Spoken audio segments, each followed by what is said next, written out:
اعوذ باللہ من الشیطان الرجیم بسم اللہ الرحمن الرحیم اللہم صلی علی سیدنا محمد وعلی آل سیدنا محمد وبارک وسلم الحمدللہ رب العالمین۔ دیکھتی آنکھوں سنتے کانوں، آپ کو فہیم صدیقی کا سلام پہنچے۔ آج میں جو واقعہ آپ کو سنانے جا رہا ہوں یہ ایک ٹرو اسٹوری ہے، سچی کہانی ہے، اور یہ جو شخص ہیں عبد القادر، ان سے میری خود اس موضوع پہ بات ہوئی ہے، اور میں ہی نہیں کافی لوگ ان کو جانتے ہوں گے۔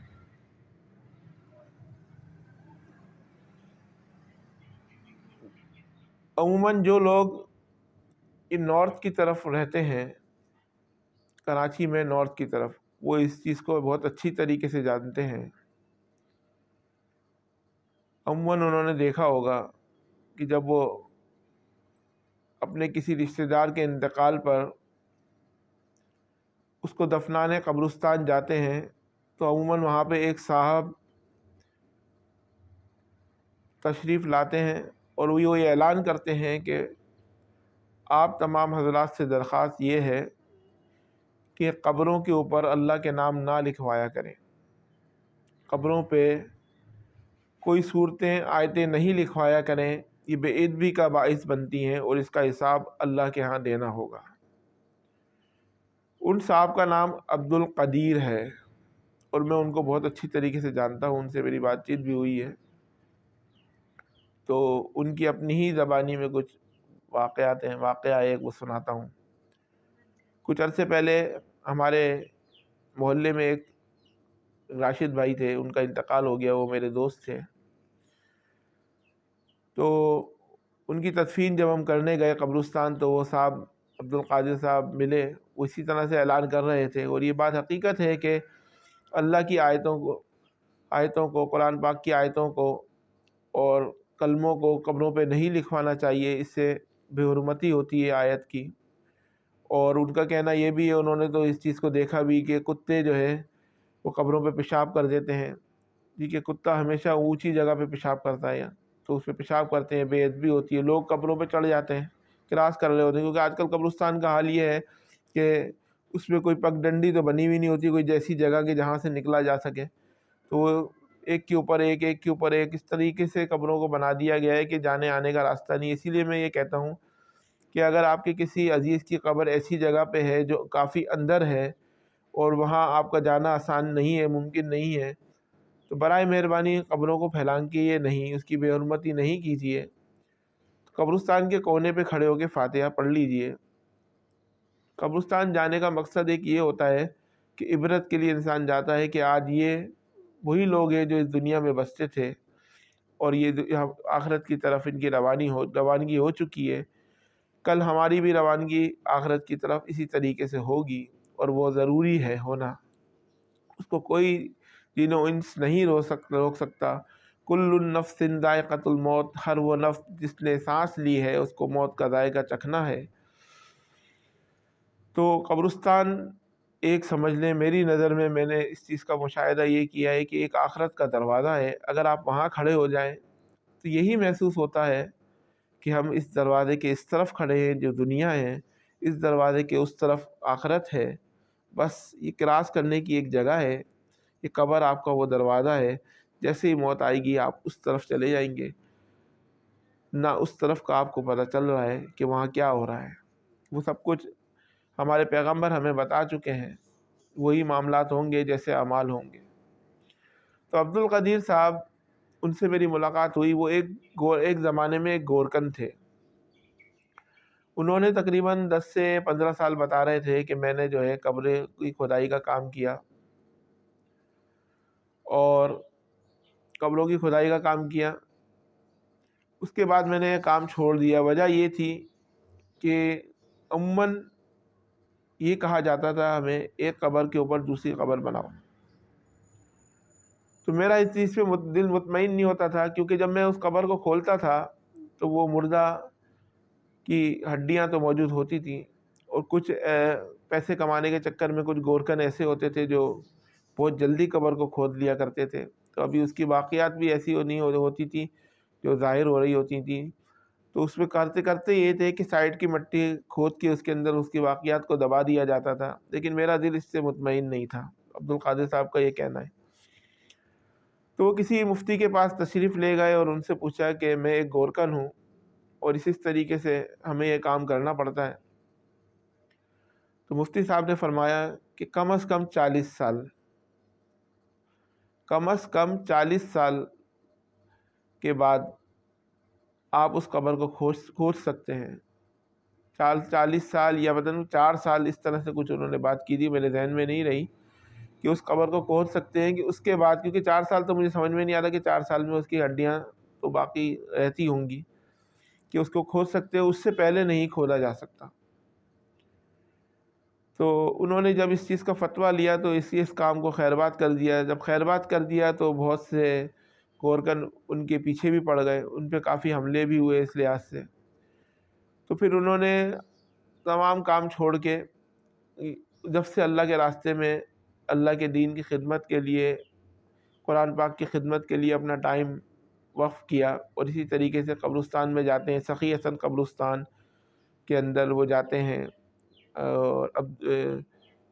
اور یہ جو انڈا موڑ پہ ہے اس کے اندر بھی جاتے ہیں، اور پاپوش نگر بھی جاتے ہیں، محمد شاہ قبرستان۔ تو وہاں جا کے اعلانات کرتے ہیں۔ تو میں ان کے ساتھ بیٹھا تھا، رات کا ٹائم تھا، اور تھا بھی قبرستان کے اندر، اور زیادہ لوگ بھی موجود نہیں تھے، میں تقریباً تنہا ہی تھا، اکیلا۔ ایک طرف 1-2-4 میرے دوست کھڑے ہوئے تھے ساتھ۔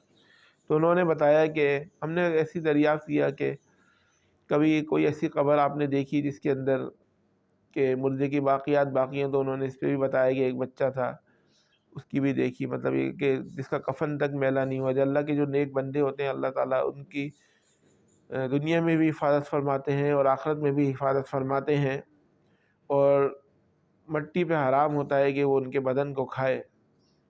وہ شہداء اکرام کے ساتھ بھی یہی معاملے ہوتے ہیں۔ تو انہوں نے بتایا کہ جب کرونا کے دوران 2017 یا 16 کی بات بتا رہے تھے کہ 2016 کے اندر یا 17 کے اندر، اس ٹائم ان پر کسی نے ایسا جادو کیا جس کی وجہ سے کینسر ان کو ہو گیا۔ اور کینسر وہ بیماری ہے، یہ کینسر بیماری نہیں ہے، ہمیشہ یاد رکھیے گا۔ کینسر جو ہوتا ہے یہ انہی اثرات کی وجہ سے ہوتا ہے، جادو کی وجہ سے یا کسی اثرات کی وجہ سے یہ کینسر جو ہے عموماً دیکھا گیا ہے۔ اور اس کا روحانی علاج کریں تو انشاءاللہ تعالیٰ علاج ممکن ہے۔ ہو سکتا ہے میڈیسن دواؤں میں اتنا نہ ہو، لیکن اس میں علاج ممکن ہے۔ اگر آپ کسی کینسر والے مریض سے یہ درخواست کریں کہ الحمد شریف کی تلاوت مستقل کرے، تو اس سے آپ دیکھیے گا انشاءاللہ اس سے بھی بہت فرق پڑتا ہے۔ عبد القادر صاحب سے بات ہو رہی تھی تو انہوں نے بتایا کہ ان کی طبیعت ایسی تھی کہ ان کے جگر کی حالت بہت زیادہ بری ہو چکی تھی، اور کینسر کی جو پوزیشن تھی بہت زیادہ بڑھ گئی تھی۔ جنا ہاسپٹل کے اندر میں ایڈمٹ تھا۔ ایڈمٹ ہونے کے بعد ڈاکٹر نے کہا کہ بھئی یہ کینسر ان کی جو ہے بہت زیادہ پھیل چکا ہے، اور ان کے پاس ٹائم بہت کم ہے، تو کوشش کیجئے کہ گھر پہ ان کو لے جائیں اور وہیں ان کے ساتھ ٹائم گزاریے۔ کہ اللہ، میری ایسی طبیعت تھی کہ میں بعض اوقات اٹھ کے کھڑا ہو جاتا تھا، گھر سے باہر نکلتا تھا، اور اسی کام کے لیے قبرستان پہنچ جایا کرتا تھا، اور یہ کام کرتا تھا، طبیعت خراب ہوتی تھی، واپس گھر چلا جاتا تھا۔ تو انہوں نے کہا کہ میرے دماغ میں ایک خیال آیا کہ میں کیوں نہ الحمد شریف کا ورد کروں۔ میں اسی کو دیکھتے ہوئے بتا رہا ہوں آپ کو میں یہ۔ تو انہوں نے اپنے اوپر لازم کر لیا۔ وہ 24 گھنٹے نماز پابندی سے پڑھتے تھے، اور اس کنڈیشن میں بھی کبھی انہوں نے روزے نہیں چھوڑے۔ اس کنڈیشن میں ہی بتاتے ہیں کہ مجھ سے روزہ نہیں رکھا جاتا تھا، لیکن میں پھر بھی روزے رکھتا تھا، نماز کی پابندی کرتا تھا، اور میں نے اپنے اوپر لازم کر لیا کہ میں 24 گھنٹے وہ الحمد شریف پڑھتے رہتے تھے، چاہے صبح ہو رات ہو، نیند بہت کم آیا کرتی تھی، بس الحمد شریف پڑھتے رہتے تھے۔ کافی دن ایسے گزر گئے، طبیعت ان کی تھوڑی سی بہتر ہونا شروع ہو گئی۔ گھر والے بھی یہ محسوس کرنے لگے کہ یار ان کی طبیعت کچھ بہتر محسوس ہو رہی ہے۔ ہاسپٹل جانے کے لیے بولتے تھے، یہ منع کرتے تھے کہ مجھے ہاسپٹل نہیں جانا۔ الحمد شریف پڑھتے رہے ایک رات تقریباً بتا رہے تھے کہ رات کے 2 یا 3 بجے مجھے بہت شدید پیٹ میں درد شروع ہوا، اتنا شدید پیٹ میں درد ہوا کہ میں مچھلی کی طرح سے تڑپ رہا تھا، اور ایسا محسوس ہو رہا تھا کہ شاید آج میری آخری رات ہے۔ اتنی دیر میں مجھے اتنی تیزی سے الٹی آئی کہ میں اٹھ کے بیٹھا ہوں، اور الٹی میرے منہ سے ایسی تیزی کے ساتھ نکلی ہے، تو میں نے کیا دیکھا کہ اس کے اندر ایک تقریباً 1.5 فٹ کا سانپ وہ باہر آ کے گرا ہے، اس کے اندر سے، منہ پیٹ کے اندر سے وہ سانپ باہر آ کے گرا ہے، اور وہ سانپ تھا زندہ۔ میں نے بچے سے بولا کہ اس کو پکڑو، اس نے اس کو پکڑ لیا، وہ بولا کہ ایک شیشے کی میرے پاس برنی تھی، اس کے اندر وہ ڈال دیا۔ اس سانپ کو برنی کے اندر ڈال کے جو ہے میں نے بند کر کے اوپر رکھا۔ اس کے بعد میری طبیعت کچھ بہتر ہونا شروع ہو گئی، لیکن وہ سانپ زندہ تھا، اور اس کو میں نے بند کروا کے اس کو رکھ دیا۔